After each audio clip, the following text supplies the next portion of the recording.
Babe. Mimi sio nakwambia. Mimi kama nianze kutongoza. Manya uangavi ndivyo hii. Manya wa 10 ndivyo wala uangavi. Nzani kama. Lazima nini mbaya? Nini mbaya? Kamjua babe. Mbona sikuelewi huyo? Ongea nini wewe? Atakupa ugonjwa huyu usiye. Ugonjwa nini baya? Akili yako ni sawa.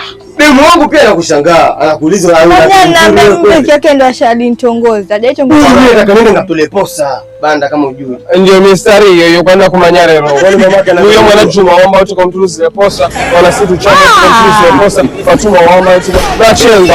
Sorry hiyo. Mamake anajua. Mimi kwa mamake anajua. Sorry.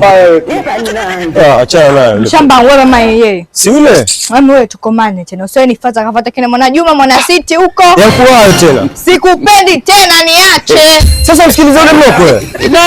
Fatma. Ndio naenda hivi. Bado mwingine mambo kuharibiana ya nini mwanaume mzima. Sasa ushanaharibia sasa. Unifanya nakosa nyapa. Wewe banda. Ushanaharibia, njoo basi tumalizane. Si uje?